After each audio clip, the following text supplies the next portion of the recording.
And the most important member of this group with regard to the number of people infected and the public health, global health burden would be the flukes that are known as the schistosoma. So parasites in the genus Schistosoma go by the common name of human blood flukes. The reason why they are called blood flukes is because the adult worms live within veins. All right, so they're in veins, they're in direct contact with the bloodstream. Now, there are some important modifications in this life cycle. There is no second intermediate host. So there is simply a first intermediate host, which is a snail, and then there is the mammalian host or definitive host. And we're going to restrict our conversation to the three most important schistosomes that cause disease in humans. The schistosoma life cycle has no radial stage and it has no metacercarial stage. It does have a Furco-Circus cercaria, a cercaria that has a forked tail. And another unique feature of this group is that the adult worms are dioecious. Actually, even their cercaria at that point in the life cycle are already either male or female. The adult worms are very sexually dimorphic, as we'll see shortly, and the very unique characteristic of this group, which by the way gives the name schistosoma, soma meaning body and schisto referring to a split or a groove, and this split or groove is present in the male adult worm. In reality, the male body is actually curved laterally and a canal or a groove is formed by the curvature of the body. That groove or canal is a structure that houses the female worm. So in the veins of the mammalian host, a male and female subadult find each other. The female lies within that gynecophoric canal. The terminology in the literature actually seems to be just as acceptable to say gynecophoric or gynecophoral. Both seem to apply equally commonly. So the male has a gynecophoric canal. The female lies within that canal. The female and male then receive signals that allow them to reach sexual maturity, and they remain together in permanent copula for their lifespan, which surprisingly can literally mean several decades. So I'm going to summarize then the major points in the life cycle of Schistosoma species. And we'll begin by looking at the human host and the infection of the human host by cercaria. So that's a good place to start. So a human being enters water. Maybe they're swimming or maybe they're working in the water, and the cercaria swimming in the water seek out the human host, bind to the skin, and they penetrate the skin of the host. The cercaria loses its tail and becomes what's known as a schistosomule, and if there are more than one, schistosomuli. And these juveniles then migrate. And the way this tends to work is that the cercaria penetrates the skin, the schistosomule enters the lymphatic system or the circulatory system. If they enter the lymphatic system first, they're going to eventually merge with the blood supply. The thoracic duct empties into the left subclavian vein of humans and brings the lymph fluid back into the circulatory system. And so anyway, the schistosomules can reach the blood supply either via the lymph or directly entering capillaries, venules. The schistosomules migrate in the bloodstream. They have a lung phase where they pass through the lung. They also have a liver stage where they pass through the liver. And then ultimately they end up either in the hepatic portal blood system or in the renal bladder, the venous plexus of the bladder. So Schistosoma mansoni and Schistosoma japonicum both live in the mesenteric veins that are associated with the intestine. Schistosoma hematobium lies within the venous plexus of the bladder. Okay, so male and female subadults join together. The female lies within the gonocophoric canal. Now they reach sexual maturity and mate, and then the female begins to release eggs. The eggs of Schistosoma mansoni are shown here in the diagram, and you can see there is a prominent lateral spine. So even today, in 2012, the way this infection is diagnosed is based on the identification of the eggs. And if the eggs have a lateral spine like this, it is Schistosoma mansoni. If the eggs are broadly oval and have just a tiny little vestigial spine, it is Schistosoma japonicum. And if the eggs are long, slender, oval with a posterior spine, it is Schistosoma hematobium. Now, because Schistosoma mansoni and Schistosoma japonicum are in the mesenteric veins of the intestine, the majority of eggs that are released have to find their way out of the veins into the intestine and into the lumen of the intestine in order to be released with feces. So that is quite a feat for these eggs. What we're going to find out is if the host immune response actually facilitates that migration of the eggs. The Schistosoma hematobium eggs, which are being released into the veins of the bladder, have to leave the blood supply, cross the bladder, and be released in urine predominantly. All right, so the egg production of these adult worms is a highly significant feature of this life cycle. There are about 300 eggs per day released by Schistosoma hematobium and Schistosoma mansoni. And if you think about 300 a day times 365 days times many decades, you can see the worm burden can get pretty high. But if you consider Schistosoma japonicum, the egg release is much greater, on the order of 3,500 eggs per day. And so the percentage of eggs that never make their way out of the body and get trapped in tissues is much higher.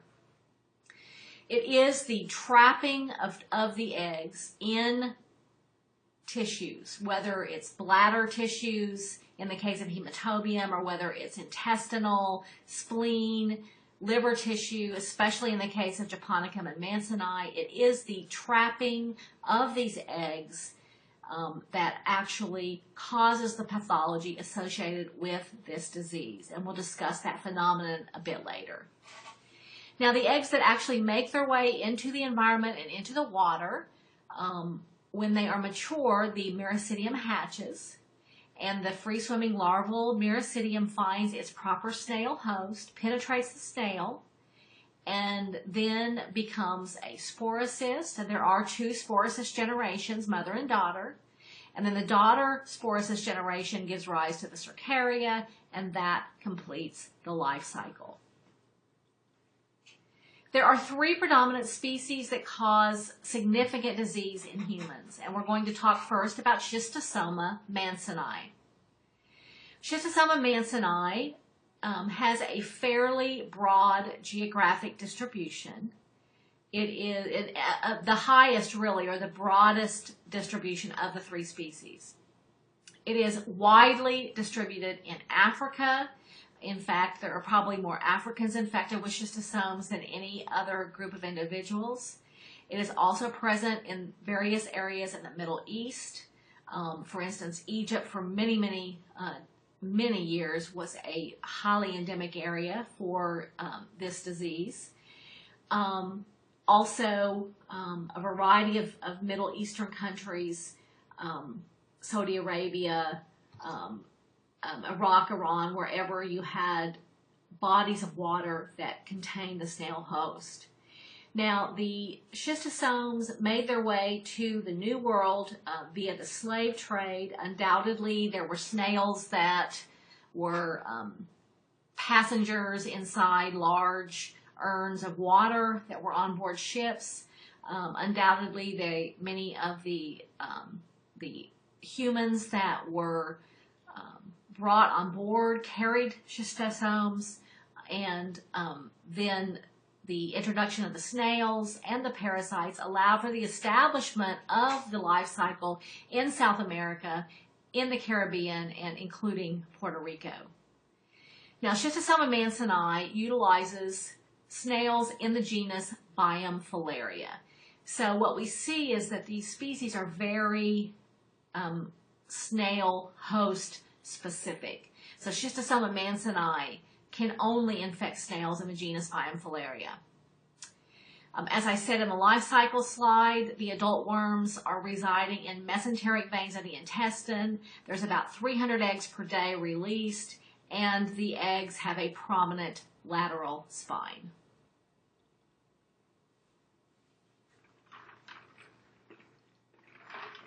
This figure shows the geographic distribution of Schistosoma mansoni that I described previously.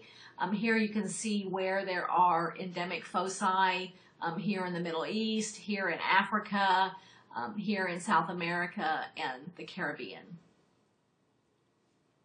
Here is a scanning micrograph, pretty high magnification, although these worms are visible macroscopically. And here is the big, robust male worm. And up here you can see so this is the anterior region of the male worm. And here's the posterior region. And you can see how the body is curved to form this slit or canal. And then here is the long, slender female in the canal, and here is her anterior end. Here we can see the major life cycle stages of the Schistosoma mansoni. So here is the egg stage, which is released in feces. This is a large egg, and you can see the miracidium developing inside. And here's a prominent lateral spine. Here is a miracidium with its apical papilla and cilia for motility. Here is the classic Furco circus cercaria. And here is a photograph of Biamphalaria glabrata, one of the species that is an important intermediate host for Schistosoma mansoni. Next, we have Schistosoma japonicum. Schistosoma japonicum has a much more limited distribution. It's found only in the Far East. And this parasite has been successfully eradicated in Japan. The snail host for Schistosoma japonicum are snails in the genus Oncomelania. The adult worms are found in the mesenteric veins of the intestine.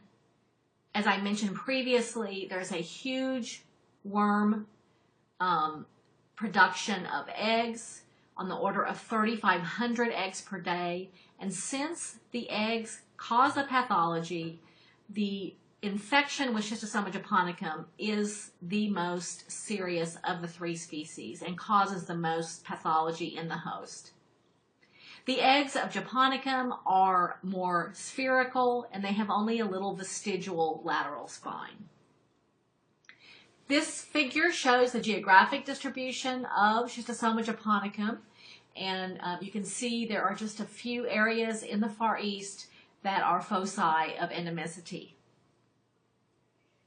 Here we can see a little different view. The adult worms between the three species do have distinguishing characteristics, but superficially they look very similar.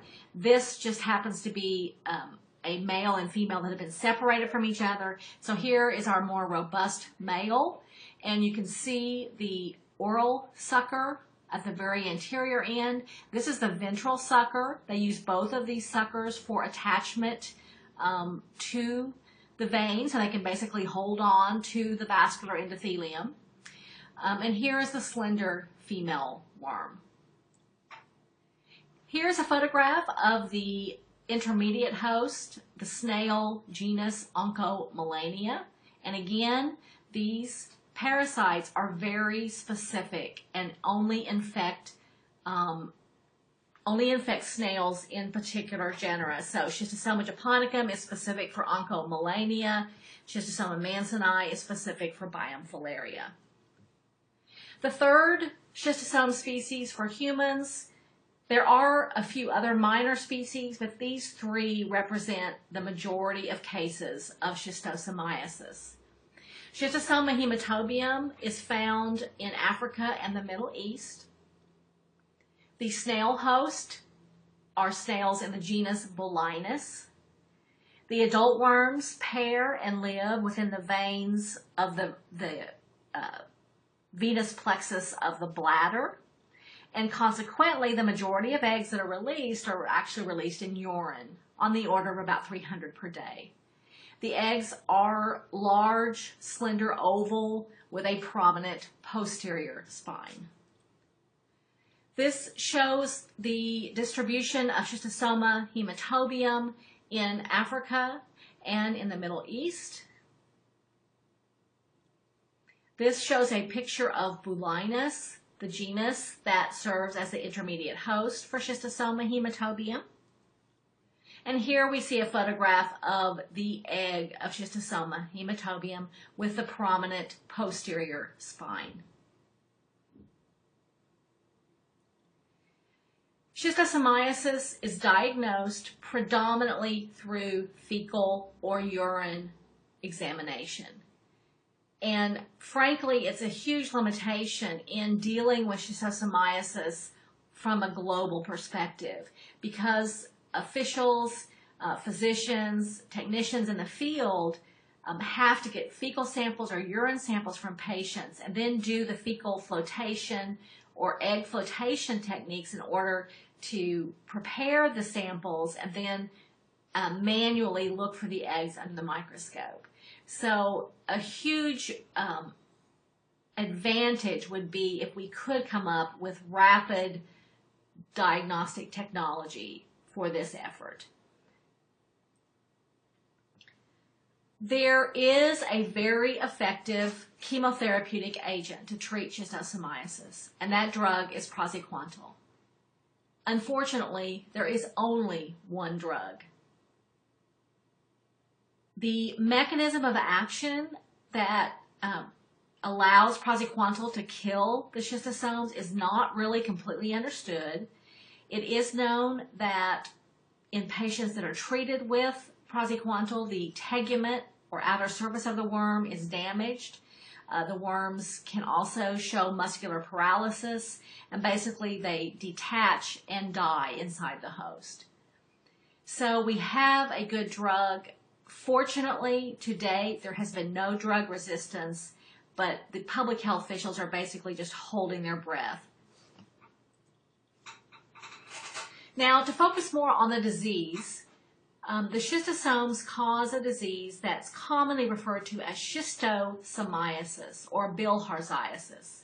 In a lot of the endemic areas, the local people actually refer to it as bilharziasis.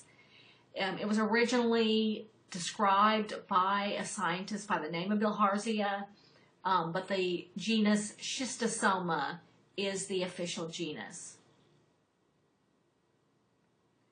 As I suggested a little earlier, somewhat unique to schistosomiasis is the fact that the majority of pathology that occurs is actually immunopathology, and that immunopathology is directed against eggs that are trapped in tissues.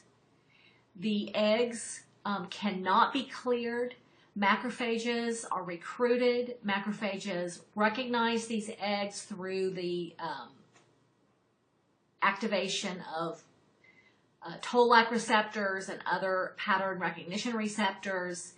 There are also damp signals from damaged tissues. These eggs have to literally move through tissues to get from the veins to the lumen of the digestive tract, or to get from the veins to the lumen of the bladder. And this causes tissue disruption. So the macrophages become highly activated, and they can't obviously phagocytose the eggs because they're too large. So they surround the eggs in layer after layer, releasing enzymes and eventually causing an encapsulation response that's commonly referred to as a granuloma. The excretory, secretory antigens of the eggs trigger this inflammatory response. The macrophage infiltration is followed eventually by a fibroblast accumulation. And if you remember, your fibroblasts are connective tissue cells. They secrete extracellular matrix proteins like fibronectin, and they're involved in the construction of scar tissue and connective tissue. So you have this macrophage encapsulation, and then you have the fibroblast encapsulation with scar tissue formation. And so what happens is a significant amount of tissue damage, tissue necrosis, and the buildup of scar tissues in vital organs as the chronic phase of the infection progresses. There is also an acute phase of infection. It is called commonly Katayama fever. Interestingly, the onset of these symptoms is correlated with the onset of egg production. So even though the schistosomes are migrating through the bloodstream, they have a lung phase, they have a liver phase, they end up in the venules. The migration phase really is not as significant as the onset of egg production. So it takes about 4 to 5 weeks following cercarial penetration. So a cercarium, and it takes more than one cercaria because you have to have both male and female present to get a patent infection. So 4 to 5 weeks after cercaria penetrate, the worms are fully sexually developed and the female starts releasing eggs. As that egg production begins, macrophages become activated. In response to those eggs, they release tumor necrosis factor alpha and interleukin-1, same two pro-inflammatory cytokines that were so strongly implicated in the malarial paroxysms of chills and fever are going to cause many of the generalized symptoms of Katayama fever. So as more macrophages release TNF-alpha and interleukin-1, these cytokines travel to the brain, they trigger the hypothalamus, and we have chills, fever, malaise, and other generalized symptoms of infection. Katayama fever is a little different depending on the species.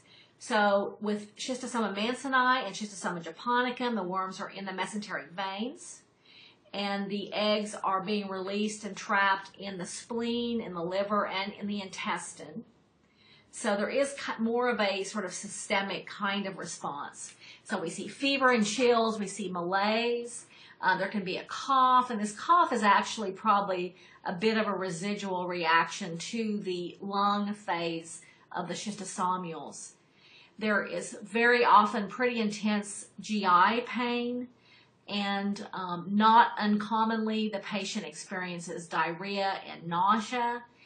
Sometimes there is dysentery or bloody stool, as these eggs are literally forcing their way across the wall of the digestive tract and causing some bleeding.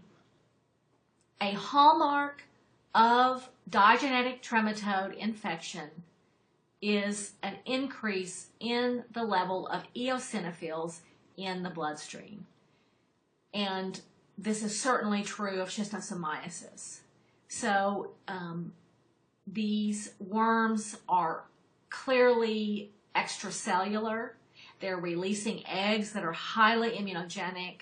There's a lot of antigen that is being exposed, the immune system is reacting, and eosinophils, because they are important in the defense against parasitic helminths, their production increases, and we see elevated eosinophils. The Katayama fever, or acute phase of Schistosoma hematobium, is not quite as severe. We do start to see blood in the urine as these eggs force their way across the wall of the bladder and cause some bleeding. The patient experiences chills and fever as TNF-alpha and interleukin-1 reach the hypothalamus. Also that general feeling of being unwell, which is malaise, and also eosinophilia. Now, as the patient moves through the years into more of a chronic schistosomiasis, now keep in mind that these adult worms can literally be in place for several decades. These eggs are released on a daily basis. There's continual copulation and continual release of eggs. So with Mansoni and Japonicum, what we see are hepatic egg granulomas. So over time, more and more eggs get trapped in the liver and more granulomatous reactions occur, and we end up with pipestem fibrosis. Pipestem fibrosis refers to a buildup of fibrotic scar tissue around the bile ducts. We also see cirrhosis of the liver. Cirrhosis refers to the buildup of scar tissue and damaged tissue in the liver, which is correlated with a loss of liver function, and portal hypertension. Hepatosplenomegaly is another very common associated symptom, and in patients that have low resistance to schistosomiasis, they can have hugely enlarged livers and spleen. There is also a very strong correlation between chronic schistosomiasis and liver cancer and rectal cancer. As we've learned in the field of cancer, inflammation and cancer really go hand in hand, and chronic inflammatory situations really tend to promote the development of cancer, and this is certainly evidence of that. In schistosomiasis hematobium, over the long term into chronic infection, the patient continually has blood in their urine, and over time there's tremendous scarring within the ureters and the bladder, and obviously this is going to impact the ability to eliminate urine and have normal bladder function. And not surprisingly, there is a strong correlation between chronic schistosomiasis due to Schistosoma hematobium and squamous cell carcinoma of the bladder. All right, so a little bit about the epidemiology of schistosomiasis. Most public health officials, parasitologists, believe that schistosomiasis is probably not eradicable. It's not going to be possible to completely eradicate it. And that's simply because of the complexity of the environment, the existence of the snail host, and the contribution of man-made interference in the form of hydroelectric dams, for instance, and irrigation that allow the continued presence of the snails, and just the low level of this infection that's going to continue regardless of what we try to do to eradicate it. We're nowhere near anything like a vaccine for this disease. But a very important point, and a point that is being recognized by foundations like the Carter Foundation and the Gates Foundation, is that praziquantel is very effective. And schistosomiasis can be controlled by a single yearly dose of praziquantel. And a lot of the public health, global health efforts that are going on right now are directed towards praziquantel distribution. Now keep in mind, the life cycle absolutely requires that people defecate or urinate in the water or near the water, near enough to allow the eggs to wash into the water. So you have to have appropriate snail host in the water, and you have to have people that are infected defecating or urinating in or near the water. So to a certain extent, the education is another important parameter. If people know that they should not defecate or urinate near the water, then we can at least have an impact on the level of transmission. The other factor is that, okay, so you have to either urinate or defecate near the water. The snail hosts have to be present. And the third piece of the puzzle is that people have to return to that water and stand or swim or work in that water to become infected. So I'm going to tell you about a couple of situations where the Centers for Disease Control and investigators at the University of Georgia, and now involvement from the National Institutes of Health, are looking at a situation in Kenya on Lake Victoria, where we have young men who are continually exposed to schistosomiasis. So this is referred to as the Lake Victoria car wash. The snails are present in the water, and these young men, their livelihood is basically driving these cars into water, washing them, driving them back out, and getting paid for that service. And so investigators from the University of Georgia, the CDC, have been monitoring this population for, I think, close to a decade now. And one of the principal things they're looking at is when individuals are treated with praziquantel, how long does it take for them to become reinfected by the schistosomes? And of course, they look at immunological parameters associated with how rapidly they become reinfected. There's a second study group. There are a large number of men who have shifted from being predominantly fishermen that fish on Lake Victoria and then sell fish to being harvesters of sand. And basically what they do is they take these small boats out to Lake Victoria, they shovel sand into the boats, and then they push the boats to shore, and they sell the sand to individuals. And once again, it's a situation where their livelihood depends on them being in water and being in water repeatedly. I wanted to tell you the story about a effort by the Carter Foundation that's been going on for many years.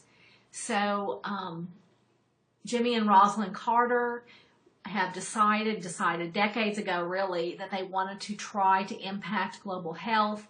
And I think a particularly interesting approach that they took was to identify diseases that had a big impact on morbidity and on quality of life, and to try to break the cycle, the life cycle, and eradicate that disease. So they've been focusing on schistosomiasis caused by Schistosoma hematobium in Nigeria. And this is a collaborative effort between Carter Foundation and the government of Nigeria. And here you can see these children holding up little vials that shows that their blood is in the urine.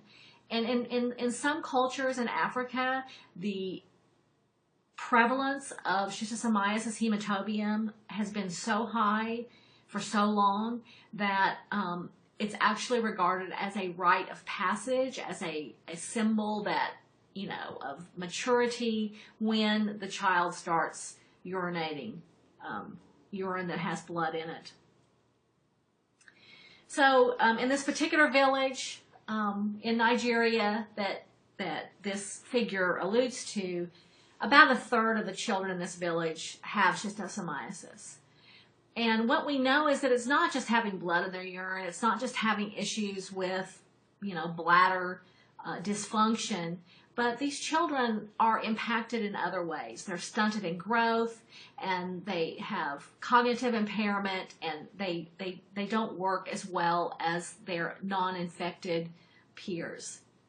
So the Carter Center decided to treat children in Nigeria one time each year on a village-by-village basis. Now, with cooperation from the pharmaceutical industry, each dose cost 20 cents. And they had been spending about $200,000 a year to treat children.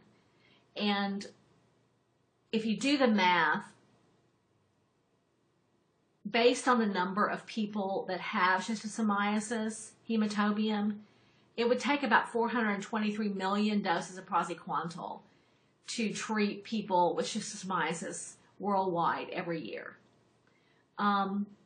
But there is a chronic praziquantel shortage. Even 20 cents sounds like a small amount, but when you multiply that by many millions, you can see that it adds up.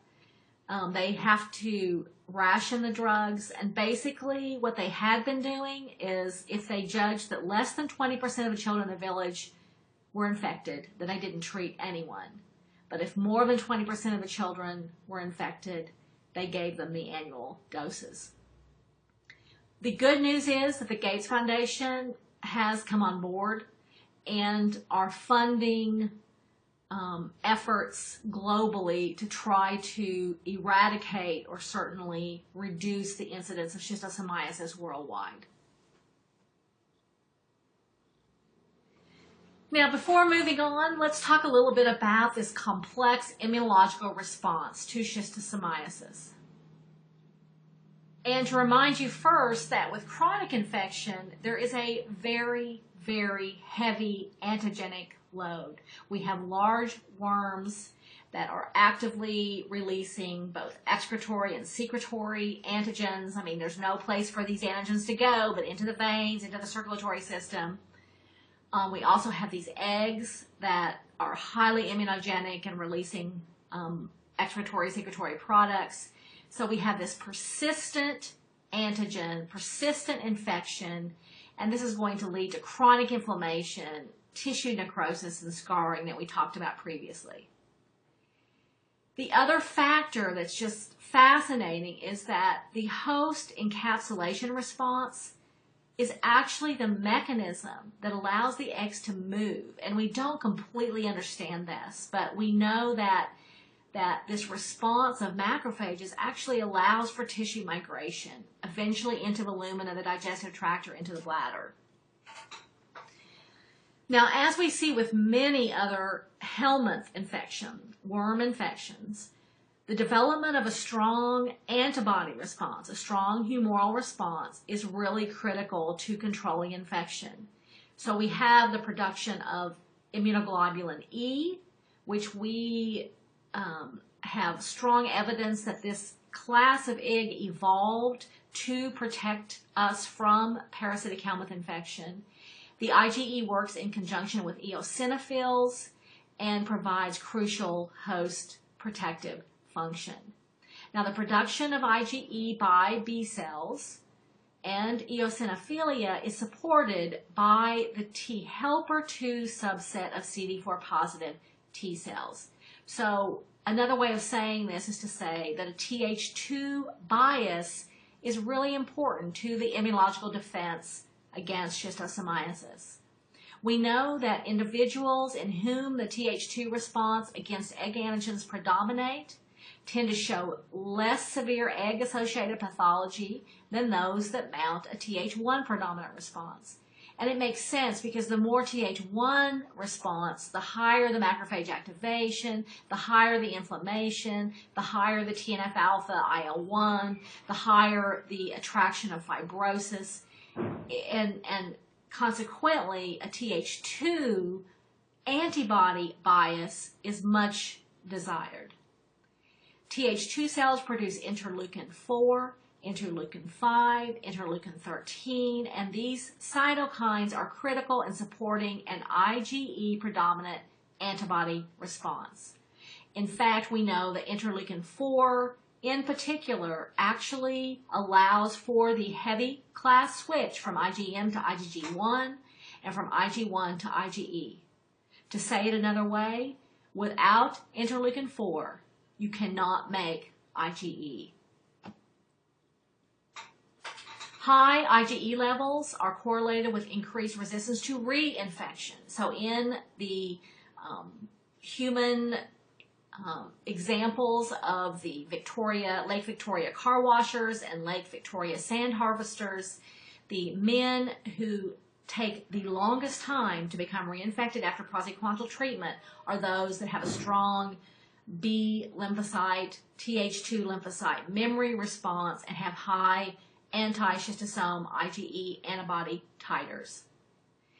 Interestingly, though, the IgE and eosinophils have very little effect against the adult worms. The adult worms are capable of antigen masking and molecular mimicry. So they mimic host molecules and they attach host molecules to their tegument. Immunoglobulins, complement proteins, albumins are attached to the surface of the adult worm, and in this way the adult worms are hidden from the adaptive immune response. Now, even though the worms themselves, the adult worms, are not killed by the antibody-dependent cell-mediated cytotoxicity response, they are continually stimulating the response through the release of excretory secretory antigens. And the ADCC response is highly effective against both penetrating cercaria and migrating schistosomal stages. So the response helps to protect the host against superinfection and reinfection.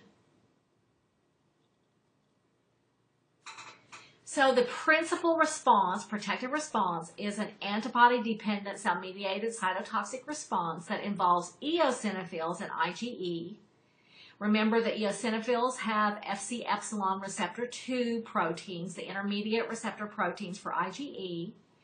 And when IgE is bound to the surface of the schistosomule or bound to the penetrating cercaria, the eosinophil can rapidly bind to the IgE and release granules.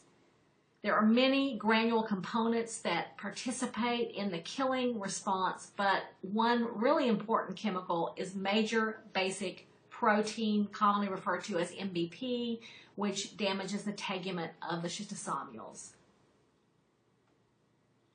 So the situation then is that adult worms are releasing eggs, excretory secretory antigens that continually stimulate this humoral immune response.